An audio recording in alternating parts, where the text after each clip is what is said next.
بسم اللہ الرحمن الرحیم۔ آج کی ویڈیو ایک ایسے کردار کے بارے میں ہے کہ جس نے واقعہ کربلا کو ظلم و بربریت کی سب سے اونچی مثال بنا دیا۔ جی ہاں، آج کی ویڈیو میں ہم بات کریں گے کہ شمر کون تھا، وہ کیسے ایک کمانڈر بنا، میدان کربلا میں اس کا کیا کردار تھا، واقعہ کربلا کے بعد اس نے زندگی کہاں گزاری اور پھر اس کی موت کیسے دردناک طریقے سے ہوئی۔ شمر بن ذی الجوشن کی کنیت ابو صابغہ تھی۔ وہ قبیلہ ہو ارزن کی شاخ بنو عامر اور زباب بن کلاب کی نسل سے تھا۔ شمر کے والد کا نام شرجیل بن عوز بن عمرو تھا، لیکن اس کو ذو الجوشن پکارا جاتا تھا، جس کی وجہ یہ تھی کہ وہ عربوں میں پہلا شخص تھا جس نے سب سے پہلے زرہ پہنی تھی، جو کہ اسے ایران کے بادشاہ نے دی تھی۔ شروع میں شمر شیر خدا داماد مصطفیٰ حضرت علی کے ماننے والوں میں تھا، لیکن بعد میں وہ آپ کے خلاف ہو گیا۔ شمر تابعین میں سے تھا۔ شمر ہی وہ شخص تھا جس نے 51 ہجری میں صحابی رسول محجر بن عدی رضی اللہ تعالی عنہ کو جھوٹی گواہی دے کر گرفتار کر دیا تھا۔ 60 ہجری میں حضرت مسلم بن عقیل نواسہ رسول حضرت امام حسین کے سفیر بن کر کوفے میں گئے۔ حضرت مسلم بن عقیل کی آمد کے بعد یزید نے عبید اللہ ابن زیاد کو کوفے کا گورنر بنا دیا، تو عبید اللہ ابن زیاد نے شمر کو، جو اس وقت ایک سپاہی تھا،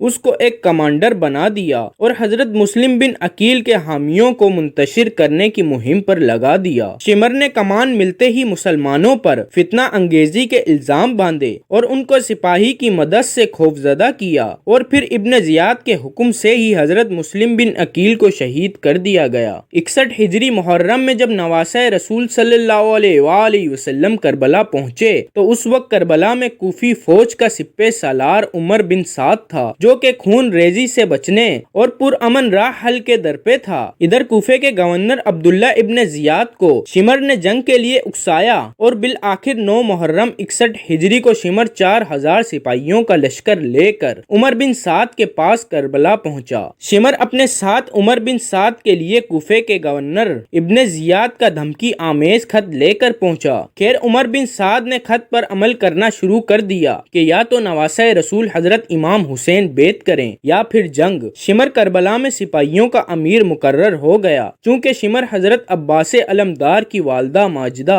ام البنین کے قبیلے سے تعلق رکھتا تھا، اس لیے اس نے حضرت عباس علمدار کو پیشکش کی کہ وہ اور ان کے بھائی کربلا سے چلے جائیں تو ان کو گورنر ابن زیاد کی پناہ دے دی جائے گی۔ جب حضرت عباس نے امان نامہ پکڑا تو اس کے 2 ٹکڑے کرتے ہوئے فرمایا، میں اور میرے بھائی نواسہ رسول صلی اللہ علیہ وآلہ وسلم سے بغاوت ہرگز نہ کریں گے۔ ہمت ہے تو میرے سامنے آ کر مقابلہ کرو۔ یوم عاشورہ کے دن جب حضرت امام حسین نے اہل بیت سے متعلق احادیث بیان کرنا شروع کی تو شمر نے ہی آپ کی بات کاٹی، جس کا منہ توڑ جواب حضرت حبیب بن مظاہر نے دیا۔ یہی وہ بدبخت تھا جس نے 9 محرم کی رات 200 سپاہیوں کے ساتھ خیموں پر حملہ کیا۔ جب حضرت امام حسین میدان میں آئے تو شمر ہی تھا جس نے فوجیوں کو حکم دیا کہ دور سے ہی یکبارگی سے تیروں کی برسات کرو، کیونکہ ہم شیر خدا کے شیر کا مقابلہ نہ کر سکیں گے۔ اکثر روایت میں آتا ہے کہ حضرت امام حسین کو شہید کرنے والا شمر ہی تھا اور اسی نے بعد میں ان کے جسد مبارک پر گھوڑے بھی دوڑائے۔ اکثر روایت میں آتا ہے کہ خولی بن یزید نواسہ رسول صلی اللہ علیہ وآلہ وسلم کا سر کاٹنے کے لیے آگے بڑھا، لیکن ہاتھ کانپ گئے۔ پھر شقی القلب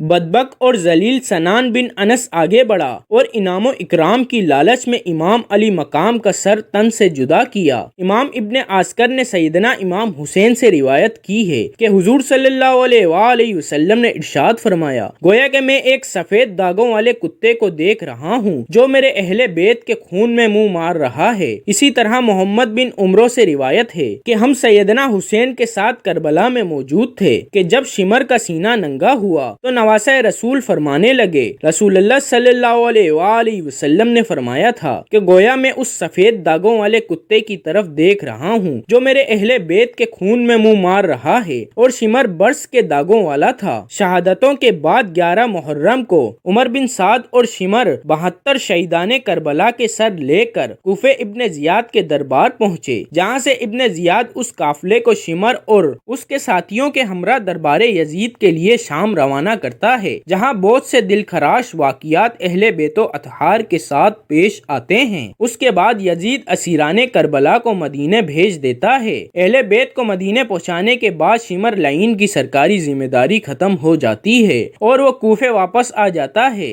سن 66 ہجری مختار ثقفی نے قیام کیا تو شمر نے ان کے خلاف ہونے والی جنگ میں شرکت کی، لیکن مختار ثقفی نے شمر سمیت عمومی امراء کو کوفے میں ہونے والی جنگ میں شکست دی۔ مختار ثقفی نے ارادہ کیا تھا کہ وہ کربلا کی جنگ میں شریک ہر یزیدی کمانڈر کو قتل کر دے گا اور اہل بیت کے پاک گھرانے کا بدلہ لے گا۔ شکست کے بعد شمر کوفے سے فرار ہو گیا، لیکن مختار ثقفی نے خاص طور پر اپنے غلام زربی کو ایک دستہ فوجیوں کا دے کر اس کے پیچھے بھیجا، لیکن شمر نے مختار ثقفی کے غلام اور اس کے دستے کو قتل کر دیا۔ پھر مختار ثقفی خود اس مہم پر نکلے اور شمر کو گھیر کر اس کو قتل کر دیا۔ اس کا سر گردن سے اتار کر کالا کر کے نیزے پر لٹکا کر پورے کوفے میں گھمایا گیا اور اس کے دھڑ کو پہلے کھولتے ہوئے تیل کی دیگ میں ڈالا گیا اور پھر کوفے کے بازار میں جنگلی کتوں کے آگے ڈال دیا، اور پھر شمر کا سر محمد بن حنفیہ کے پاس مدینے بھجوا دیا گیا، جنہوں نے نواسہ رسول صلی اللہ علیہ وآلہ وسلم حضرت امام حسین اور اہل بیت کو شہید کیا۔ ان کا انجام یہ ہوا کہ وہ سب کے سب بے دریغ قتل کر دیے گئے، جن میں سے کچھ کے سر کاٹ دیے گئے اور ان کے جسم کو کتوں کے آگے پھینکا گیا اور ان کی اینٹ سے اینٹ بجا دی۔ بے شک اللہ پاک بہترین حساب کرنے والا ہے۔ یہ وہ لوگ تھے جن کا انجام اس دنیا میں بھی بدترین ہوا اور یقیناً قیامت میں یہ بدترین عذاب کے مستحق ہیں۔ اللہ تعالی ہم سب کے دلوں کو بھی اہل بیت کی محبت سے منور کر دے۔